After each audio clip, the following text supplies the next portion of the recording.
E crescendo o número dos irmãos, houve uma contenda. Por que isso? Vamos entender na leitura de Atos dos Apóstolos, capítulo 6, lendo e explicando a Bíblia Sagrada, Atos 6, não saia daí.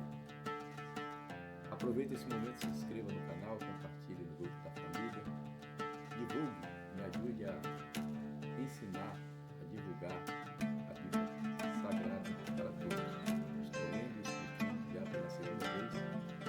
Nós temos toda a Bíblia gravada aqui no canal, 66 livros, e estamos lendo novamente para a glória de Deus. Vamos lá, capítulo 6. Antes, fazendo um breve comentário, uma recapitulação, no capítulo 1 eles estavam orando para receber o Espírito Santo, por ordem de Jesus, ficar em Jerusalém, para serem revestidos de poder. No capítulo 1 eles receberam a ordem que, ao receberem o poder, fossem testemunhas, tanto em Jerusalém, Samaria, toda a Judéia, até os confins da terra. No capítulo 2, eles receberam o Espírito Santo, se converteram quase 3.000 almas, o coração daqueles que ouviram ficou compungido ou esfaqueado. No capítulo 3 tem um episódio do coxo, a porta do templo chamada Formosa. Se converteram mais pessoas, a igreja está crescendo. No capítulo 4 eles são presos, o anjo solta. No capítulo 5 ocorre o episódio trágico de Ananias e Safira, cai um temor sobre a igreja, mas o fato é que a igreja tinha 120 pessoas no dia de Pentecostes. Na primeira pregação de Pedro foram quase 3.000 almas, na segunda quase 5.000, agora a igreja tem 8.120 membros, teoricamente assim, falando por alto, né? A igreja quase cheia. Mas o que é que ocorre no capítulo 6, versículo 1?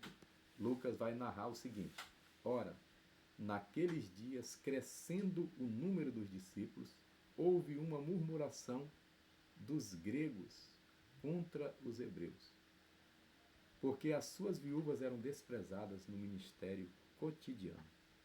Eu costumo sempre dizer que a igreja, quando cresce e não sai para fazer missões, acaba criando facções, acaba criando brigas internas. No capítulo 1 eles estavam orando pelo Espírito Santo. O Espírito Santo veio no capítulo 2, eles continuaram em Jerusalém, se converteram 3.000 pessoas, eles continuaram em Jerusalém, os corações compungidos, a sombra de Pedro curando e eles continuaram em Jerusalém, o coxo sendo curado e eles em Jerusalém, Ananias e Safira morreram e eles continuavam em Jerusalém, até que é natural, a igreja cresce demais, começa a ter brigas por cargos, por posições. Houve uma contenda por causa da administração, na distribuição dos alimentos para as viúvas. E os 12 convocando os discípulos, disseram: não é razoável que nós deixemos a palavra de Deus e sirvamos às mesas. Ou seja, não vamos deixar de pregar, de ensinar, de curar, para servir cesta básica, para cuidar das pessoas. Nesse sentido, temos que ter ministros auxiliares. Escolhei, pois, irmãos, dentre vós 7 homens de boa reputação, 1, cheios do Espírito Santo, 2, e de sabedoria, 3, aos quais constituamos sobre este importante negócio. Então aqui tem os 3 requisitos principais para se escolher um diácono. Boa reputação, obreiro mal falado não pode ser diácono. Cheio do Espírito Santo, obreiro vazio não pode ser diácono. E cheio de sabedoria, obreiro sem sabedoria não pode ser diácono. Tem diversas situações que ele tem que usar de sabedoria para conter os problemas, as situações. E aqui tem uma coisa muito importante: esse ministério diaconal é um importante negócio. Ai de nós se não tivéssemos esse ministério na igreja. Mas nós, os apóstolos, os pastores, os que ensinam, perseveraremos na oração e no ministério da palavra. Quem assistiu a palavra da pastora Helena Raquel no congresso desse ano, 2025, em Camboriú, tem uma parte que ela diz: ei, pastor, entregue o livro caixa para o administrador e pegue de volta o livro da lei, o livro da palavra, ok? Essa aqui, ó, toda amassadinha. E é isso que os pastores têm que fazer, ficar na oração e no ministério da palavra. E este parecer contentou a toda a multidão, e elegeram quem? 1. Estevão, homem cheio de fé e do Espírito Santo. 2. Filipe. 3. Prócoro. 4. Nicanor. 5. Timão. 6. Parmenas. E 7. Nicolau, que era prosélito de Antioquia. Prosélito é discípulo. Um discípulo que era da cidade de Antioquia. Ok? 6. E os apresentaram ante os apóstolos, e estes, orando, lhes impuseram as mãos. A missão do apóstolo não é escolher, quem escolheu foi a igreja. Eles somente impuseram as mãos. Não? Os apresentaram. Então, quem apresentou? A igreja. E crescia a palavra de Deus, e em Jerusalém se multiplicava muito o número dos discípulos, e grande parte dos sacerdotes obedecia à fé. Quando diz e crescia, é consequentemente crescia. Por quê? Porque os apóstolos estavam ensinando, pregando e orando, e os diáconos estavam servindo. Se tiver a igreja assim, onde alguém ensina e outros servem para que ele possa ficar livre para ensinar e pregar e orar, o resultado será crescimento. E Estevão, aqui vai destacar o principal dos diáconos, e será o primeiro mártir da igreja. O primeiro mártir da igreja não é um apóstolo, não é um bispo, não é um pastor, é um diácono. E o nome dele é Estevão. Cheio de fé e de poder, fazia prodígios e grandes sinais entre o povo. Ou seja, além de servir, ele executava curas, fazia serviço, e nós vamos ver que ele também ensinava e pregava.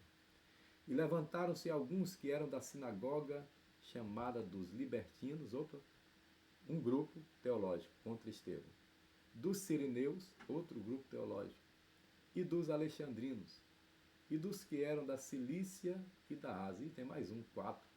E disputavam com Estevão. Ou seja, ele está enfrentando aqui facções religiosas, cada um com suas ideias. E o resultado, sabe qual é?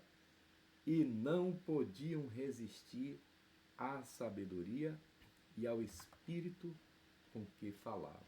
Estevão falava com tanta autoridade, ele não tinha só conhecimento teórico, ele tinha graça. E a forma que ele falava deixava ele sem palavras. Não podiam resistir ao espírito com que falava. Então, olha a inveja, então subornaram os homens para que dissessem: ouvimos-lhe. Nós ouvimos Estevão proferir palavras blasfemas contra Moisés e contra Deus. Mentirosos. E excitaram o povo, e os anciãos e os escribas, e, investindo contra ele, o arrebataram e o levaram ao conselho. O conselho que julgava como julgou Jesus antes de levar para Pilatos. E apresentaram falsas testemunhas que diziam: este homem não cessa de proferir palavras blasfemas contra este santo lugar e a lei. Sempre tem gente assim que se vende, né? Por pão e mortadela, que se vende por 1 quilo de carne, por uma recompensa, né? São pessoas que vivem de migalhas. E apareceram essas falsas testemunhas. Porque nós lhe ouvimos dizer que esse Jesus Nazareno há de destruir este lugar e mudar os costumes que Moisés nos deu. Olha, se eles tinham matado Jesus Nazareno, eles já estavam acreditando que ele ressuscitou, né? Porque ele ainda ia destruir o templo. Veja aqui como o que o ciúme, a inveja faz. Então, todos que estavam assentados no conselho, ali estavam sacerdotes, fariseus, saduceus, fixando os olhos nele quem? Estevão, viram o seu rosto como o rosto de um anjo. Eita glória! Vira o seu rosto como o rosto de um anjo. E não perca amanhã, porque esse capítulo 6 só tem 15 versículos, e nós vamos ver que no capítulo 7 Estevão profere um dos discursos, uma das pregações mais lindas da Bíblia Sagrada, uma pregação expositiva, começando dos patriarcas até Jesus e deixando ele sem palavras.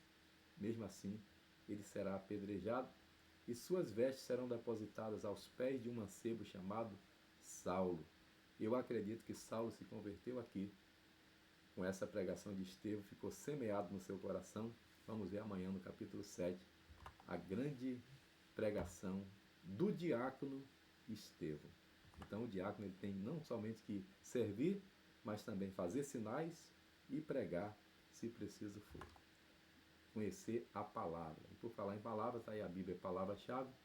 Você pode adquirir, se quiser, tem um link aqui na descrição do vídeo. E eu estou nessa sequência para nós lermos a Bíblia toda novamente. Vamos ler seguindo a mesma planilha da primeira leitura, tá?